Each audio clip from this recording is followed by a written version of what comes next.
இந்த மாமியார் கிழவி வேற நைட்டு சப்பாத்தி வேணும்னு சொல்லியாச்சு. சப்பாத்தி மாவு வேற இல்லை. இப்போ அதை போய் வாங்கிட்டு வர வேண்டியதா இருக்கு. இப்போவே மணி 7 ஆயாச்சு. இனி எப்போ மாவு வாங்கிட்டு வந்து சப்பாத்தியை போட்டு அந்த கிழவிக்கு கொடுக்குறது? இது அந்த சின்ன பொண்ணாக்கல்லா? இவன் இந்த நேரத்துல இங்க எங்க போயிட்டு இருக்கான்? என்ன தம்பி இந்த நேரத்துல இங்க எங்க போயிட்டு இருக்க? இல்லக்கா சும்மா தான் அப்படியே சாப்பிட்டாச்சு, அதனால அப்படியே வாக்கிங் போயிட்டு இருக்கேன். சும்மா இந்த தெரு அத்தம் வரைக்கும் போயிட்டு அங்கே என் ஃப்ரெண்டு ஒருத்தன் உண்டு, அவன்கிட்ட கொஞ்ச நேரம் பேசிட்டு அப்படியே திருப்பி வந்துருவேன். அப்படியா, சரி சரி. ஆமாக்கா, நீங்க எங்க போறீங்க? இன்னும் இங்கே இருக்குல்ல அந்த கடைக்கு தான் போறேன். அப்படியா, சரிக்கா.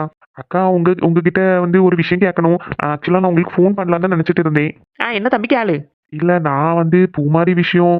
அதான் சொன்னோம்ல, நீ உங்க வீட்டுல பேசுன்ட்டு. எங்க வீட்ல எல்லாம் நான் பேசிட்டேன். நீங்க நேத்து என்ன பார்த்து பேசுனீங்களா, உடனே நான் எங்க வீட்டுல போய் எங்க அம்மிட்ட பேசியாச்சு. எம்மா என்ன ஃபாஸ்டா இருக்க? இல்லக்கா, அவளுக்கு வேற வீட்டுல வேற மாப்பிள்ளை பார்த்துட்டு இருக்காங்கன்னு சொன்னதுனால எனக்கு கொஞ்சம் டென்ஷன் ஆயிட்டு வீட்லயும் பேசினேன். எங்க அம்மைக்கெல்லாம் ஒன்றும் பிரச்சனை கிடையாது. ஆனா அவங்க நம் என்ன சொல்லு, எதுக்கு இவ்வளவு தயக்கம்? நாளைக்கே நாங்க பொண்ணு பக்கம் வந்துட்டு மாதிரி அவங்க எதுவும் பிரச்சனை பண்ணிட கூடாதுல்ல, அதனால எங்க அம்மா கொஞ்சம் பயப்படுறாங்க. ஓ அதுவா? அதெல்லாம் ஒன்றும் கிடையாது. நான் லட்சுமி அக்காட்டையும் பேசியிருக்கேன். அதாவது பூமாரி அம்மா கிட்டேயும் நான் பேசியிருக்கேன் இந்த மாதிரி. நீ எதுவும் டென்ஷன் எடுத்துக்காத. உனக்கு பிடிச்சிருக்குன்னா உங்க வீட்ல இருந்து நீ வந்து பொண்ணு கேட்டாதான் ஏதாச்சும் நடக்கும். அப்படியா, நீங்க பேசிட்டீங்களோ? பேசியிருக்கேன். ஆனா பூமாரி கிட்ட பேசல. அவளுக்கு பிடிக்குமா இல்லையா, உங்க மேல அவளுக்கு இன்ட்ரெஸ்ட் இருக்கா இல்லையா எதுவும் தெரியாதுல்ல.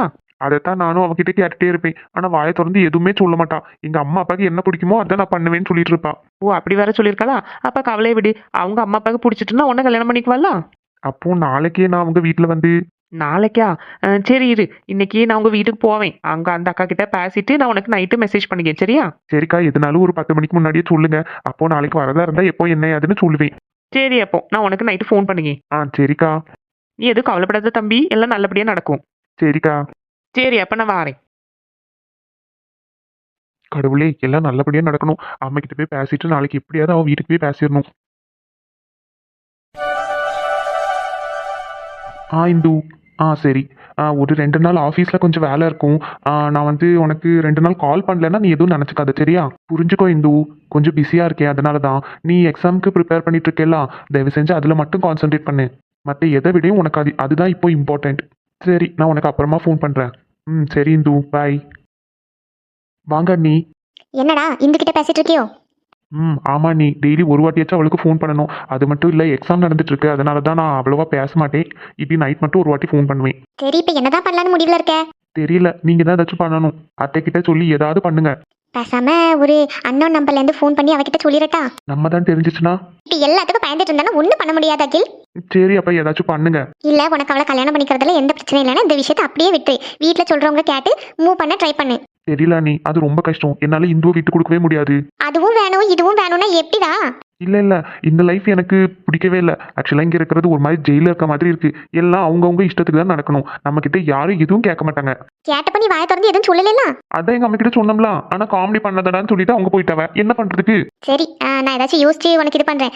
உன்னை கீழே கூப்பிட்டாங்க, அது சொல்லிட்டு போலான்னு வந்தேன். இப்ப என்னவா? என்னமோ தெரியல, கீழே வரணுமா? சரி போங்க, நான் வரேன். அகில், அப்புறம் இன்னொரு விஷயம், உங்க அத்தையும் அத்தை பொண்ணும் ஆஸ்திரேலியால இருந்து வந்துட்டு இருக்காவ. ஓ, எப்போ வராங்களா? நாளைக்கு மிட் நைட்டுக்குலாம் வந்துருவாங்க. நாளைக்கே வராங்களா? ஆமா. சரி ஓகே அண்ணி, நான் கீழே வரேன், நீங்க போங்க. ஓகே அகில்.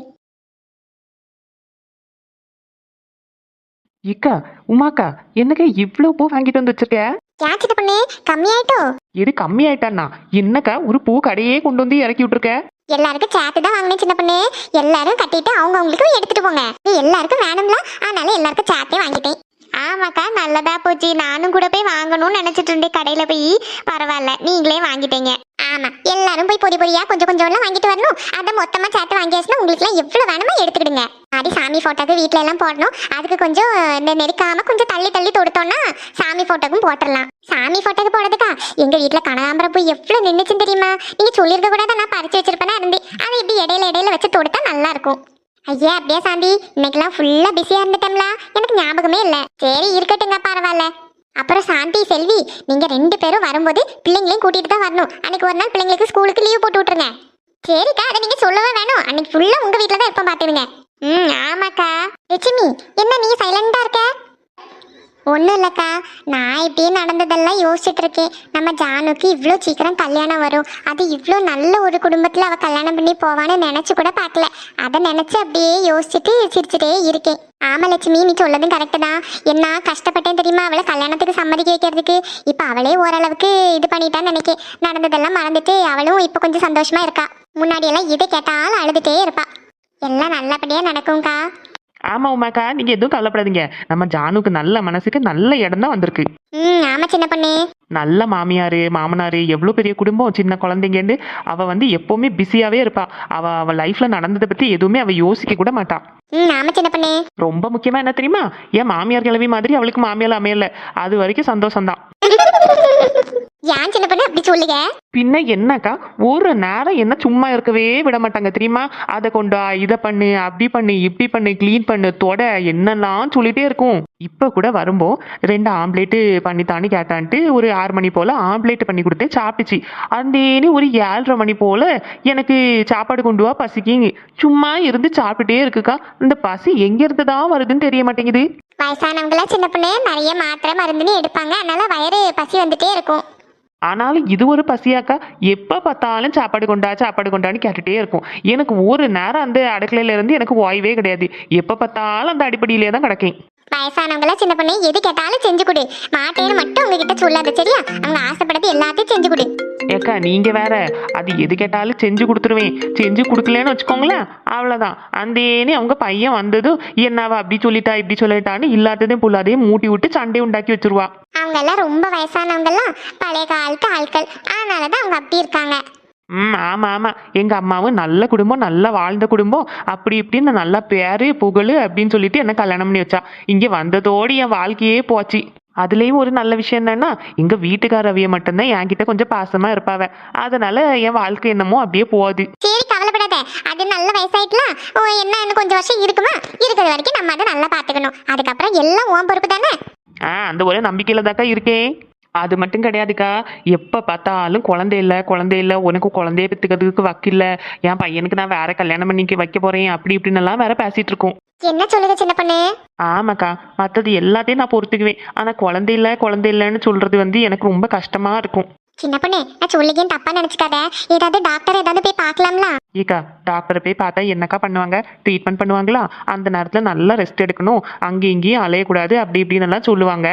எங்கள் வீட்டை பொறுத்த வரைக்கும் என்னால் அப்படி இருக்கவா முடியும்? என் வீட்டில் இருக்கிற எல்லா வேலையும் நான் இழுத்து போட்டு தான் செய்வேன். இந்த மாதிரி சின்ன வீடா, அதை மணி மாளிகை மாதிரி கட்டி வச்சிருக்காவ. அந்த வீட்டை மொத்தமாக நான் தான் க்ளீன் பண்ண வேண்டியது இருக்கும்.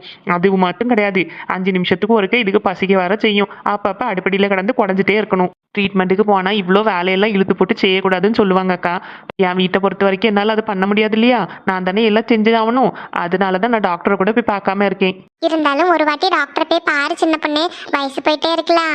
ஆமா சின்ன பொண்ணு, அதுக்கப்புறம் நம்ம நினைச்சாலும் கிடைக்காது, அப்புறம் ட்ரீட்மெண்ட் பண்றதுக்கும் நம்ம உடம்பு ஒத்துழைக்காது. அதனால பேசாம நீ வந்து போய் பாரு. அப்படியே நீ ட்ரீட்மெண்ட் ஆரம்பிச்சிட்டேன்னு வச்சுக்கோங்க, கொஞ்ச நாள் உங்க அம்மா வீட்டில் போய் நின்று இங்க வேலைக்கு ஒரு ஆளை வச்சிரு, அவ்வளவுதானே? ஆமா, சாந்தி சொல்லதும் கரெக்டு தான். அப்படியே ட்ரீட்மெண்ட் ஏதாவது பண்ண சொன்னாங்கன்னா அம்மா வீட்டில் போய் நின்று, இல்லை இங்கே கூட இரு, நாங்கெல்லாம் வந்து ஹெல்ப் பண்ணி தரோம். ஆமாக்கா, எங்கள் வீட்டுக்காரே வேலை தான் சொல்லிட்டு இருந்தாவ. நீ உங்கள் அம்மா வீட்டில் போயிட்டு நின்று ட்ரீட்மெண்ட் ஏதாவது பண்ண சொன்னாங்க அப்படின்னா அங்கே போய் நிற்கலாம், அதுக்கப்புறம் எங்கள் வீட்டில் ஒரு வேலைக்கு ஆளை வைக்கலாம் அப்படின்னு சொல்லிட்டு இருந்தாவ. இன்னும் போட்டு நாளை தள்ளிட்டே இருக்காது சின்ன பொண்ணு. முடிஞ்சா 2-3 நாளைக்குள்ள போயிட்டு டாக்டரை பாரு, பார்த்து என்ன ஏது என்னன்னு கேட்டுட்டு வா சரியா? சரிக்கா. சும்மா அவங்க வாயில இருந்து கேட்க நமக்கே கஷ்டமா இருக்கும். அப்படி சொல்லும்போது அவங்களுக்கு தெரியாது பத்தியா, அவங்க அந்த காலத்துல உள்ளவங்க, அவங்க வந்து 10-12ன்னு பெத்து போட்டவங்க. நம்ம காலத்து நம்ம சாப்பாடு முறைக்கு வந்துட்டு டக்குன்னுலாம் எல்லாருக்கும் இந்த மாதிரி விசேஷம் வந்துடாது. ஆமாக்கா, நீங்க சொல்றது கரெக்டு தான். முன்னாடி எல்லாம் டாக்டர் எல்லாம் யாரும் இந்த விஷயத்துக்கு போய் பார்க்கவே மாட்டாவ. இப்ப பத்தியா கியூ நிக்கி டாக்டர் கிட்ட. ஆமாம்மாக்கா. நான் சீக்கிரமே போய் டாக்டரை பார்க்கேன்க்கா. சரி சின்ன பொண்ணு. அப்புறம் லட்சுமி அக்கா, உங்கள்கிட்ட ஒரு விஷயம் கேட்கணும்னு நினைச்சிட்டு இருந்தேன். என்ன சின்ன பொண்ணு கேளு. கொஞ்சம் முன்னாடி எங்க மாமியார் கிளவி சப்பாத்தி வேணும்னு சொல்லிச்சா, வீட்டில் வர மாவு காலி ஆயிட்டு, சரின்ட்டு கடையில் போய் வாங்க போகும்போது அந்த பையனை பார்த்தேன். அந்த பையன் இருக்கம்ல, அவங்க பூமாரி பின்னாடியே சுத்துது ராகுல், அந்த பையனை பார்த்தேன். அப்படியா? ஆமாக்கா, எதுக்கு இப்போ மூஞ்சி எப்படி வச்சிருக்கேன்? நல்ல பையன்க்கா. என்கிட்ட என்ன கேட்டேன் தெரியுமா? இக்கா அவங்க வீட்டில் வந்து நான் பொண்ணு கேட்க வாரேன், ஆனால் அவங்க எதுவும் தப்பா நினச்சிக்குவாங்களா அப்படி இப்படின்னு என்கிட்ட கேட்டுட்டு இருந்தான். என்ன சொல்லுங்க சின்ன பொண்ணு? ஆமாக்கா, அந்த பையன் அவங்க வீட்டில் பேசியிருக்கான் போல இருக்கு. அவங்க அம்மைக்கும் பிரச்சனை கிடையாது, வாரேன்னு தான் சொல்லியிருக்காவ. ஆனால் வரும்போது நீங்கள் எதுவும் அவங்க மேலே கோவப்பட்டுறக்கூடாது அப்படின்ட்டு பயப்படுவாங்களாம். எங்க வீட்டுக்கார இவள்கிட்ட கேட்டேன், நம்ம பிள்ளை பின்னாடி சுத்தி தொல்லை பண்ணிட்டு இருந்த பையன் வர சொல்லுங்க, அந்த பையன் என்ன ஏதுன்னு நமக்கு தெரியாம எப்படி பிள்ளையை கட்டி கொடுக்கறதுக்கு, அதெல்லாம் ஒன்றும் வேண்டாம் அப்படின்னு சொன்னாவ. ஏக்கா அவங்க வீட்டுக்கிட்ட தான் என் ஃப்ரெண்டு ஒருத்தி வீடு இருக்கு. அவ வீட்டில் போய் நான் எல்லாம் விசாரிச்சுட்டேன். பையனை பத்தி எதுவும் தப்பா? எதுவுமே இல்லைக்கா, ரொம்ப நல்ல பையன், எந்த கெட்ட பழக்கமும் கிடையாது. அம்மையும் தங்கச்சியும் நல்லாவே பார்த்துக்கிறான், நல்ல வேலை இருக்கு, ஒரு பிரச்சனை கிடையாதுக்கா.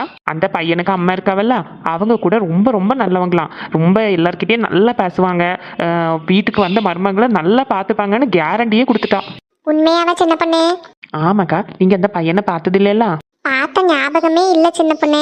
பையனும் நம்ம பூமாரிக்கு நல்ல பொருத்தமா இருக்கும். இவ வேற சைலண்டா இருப்பாளா, அந்த பையனும் நல்ல சைலண்டான பையன் தான், ரொம்ப நல்ல பையன். நான் ஒரு 2-3 வாட்டி பேசினதுல எனக்கு தெரிஞ்சுட்டு. அப்புறம் எதுக்குக்கா இன்னும் வச்சு நேரத்தை இது பண்ணிட்டு இருக்கீங்க? அவங்க நாளைக்கு வந்து பேசுறதா இருந்தா சரின்னு சொல்லுங்களேன். சாந்தி, இப்ப கூட எனக்கு ஒரு பிரச்சனையும் கிடையாது. எங்க வீட்டுக்கார அவையில்ட்ட தான் பேசணும், அவையதான் ஒத்துக்கவே மாட்டேங்கவ. இக்க அவங்க நாளைக்கு நாள் வந்து பேசுறதுக்கு தயாரும் தானே சொல்லிட்டு இருக்காவ.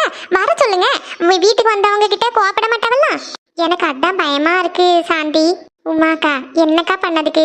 லட்சுமி, நீ ஒன்றும் கவலைப்படாத, நான் எங்க வீட்டுக்கார்ட்ட இன்னைக்கு நைட்டே பேசுகிறேன். நாளைக்கு காலையில வந்து உங்க வீட்டுக்கார்ட்ட பேசிட்டு நம்ம ஒரு முடிவு பண்ணிக்கலாம். இப்ப வீட்டுல இருக்காங்கன்னா கூட சொல்லி நான் வேலை வர சொல்லேன். வீட்டுலதான் இருக்காவக்கா. அப்ப நல்லதா போச்சு, நம்ம எல்லாரும் இருக்கோம்ல, பேசி கொஞ்சம் இது பண்ணிடலாம், புரிஞ்சுக்கிடுவாங்க. எனக்கு ஏதோ பயமா இருக்குக்கா. பிள்ளை வாழ்க்கை பிரச்சனை லட்சுமி, நல்ல வரன் வரும்போது கல்யாணம் பண்ணி கொடுத்துரு. ஆமாக்கா, நான் அந்த பையனுக்கு கேரண்டி, ரொம்ப நல்ல பையன். இருந்தாலும் லட்சுமிக்கா, நான் அன்னைக்கு சொன்னோம்ல, அதே தான் மறுபடியும் சொல்லிக்கேன். கண்காணாத இடத்துல பிள்ளையை கட்டி கொடுத்துட்டு இங்க 2 பேரும் தனியா இருந்து கவலைப்படுறதுக்கு இங்க நோடி பக்கத்துலேயே கட்டி கொடுத்தா எப்பனாலும் போய் பார்த்துட்டு வந்துட்டு இருக்கலாம்ல. நான் உமாக்களை பாருங்க, இங்க நோடி தான் கட்டி கொடுக்கா, எப்பவுமே பார்க்கணுமா ஜானு போய் பார்த்துட்டு வந்துடலாம், அவங்களுக்கு இங்க வரலாம். ஆமாக்கா, சின்ன பொண்ணு சொல்லது எவ்வளவு கரெக்ட் தெரியுமா? எங்க அம்மையப்பா எங்க இருக்காங்க பாரு, என்ன இங்க கெட்டி கொடுத்து எனக்கு அங்கேயும் போறதுக்கு வழி இல்ல, அவங்களுக்கும் இங்க வர்றதுக்கு வழி இல்லாம என்ன கஷ்டமா இருக்கு தெரியுமா? ஆமா, பெத்தவங்க தூரமா இருக்கும்போது ரொம்ப கஷ்டம் தான். பிள்ளைங்களை இங்கே பக்கத்துலோடி கெட்டி கொடுத்தோம்னு வச்சுக்கோங்களேன், அவங்களுக்கு ஒரு நல்லது கெட்டதுன்னா நம்ம போய் நிப்போம். ஆமாக்கா, நல்லா யோசிச்சு ஒரு முடிவெடுங்கக்கா. அந்த அண்ணன்கிட்ட பேசுங்க. லட்சுமி, சொல்லுங்கக்கா. இப்பவே நான் எங்க வீட்டுக்கார இவளுக்கு போனை போட்டு வர சொல்லேன். இவங்க இங்க தானே இருக்காங்க, சும்மா அப்படியே பேச்சு வாக்கல அப்படியே பேச்சு கொடுத்து இந்த விஷயத்தை பத்தி பேச சொல்லுங்க. ஒத்துக்கிடுவாங்களாக்கா? அதெல்லாம் ஒத்துக்கிடுவா லட்சுமி, நீ எதுவும் கவலைப்படாத சரியா? அவங்க நாளைக்கு வந்து பேசுறதா இருந்தா பேசட்டும், நமக்கு ஒரு பிரச்சனையும் கிடையாது. ஜானு கல்யாணம் முடிஞ்ச கையோட இவளுக்கு நிச்சயதார்த்தத்தையே எல்லா கல்யாணத்தையும் முடிச்சிருவோம். சரிக்கா, நீங்க அவங்களுக்கு ஃபோன் பண்ணி வர சொல்லுங்க. சரி இருந்துக்கா, நான் போய் ஃபோன் பண்ணிட்டு வரேன். சரிக்கா.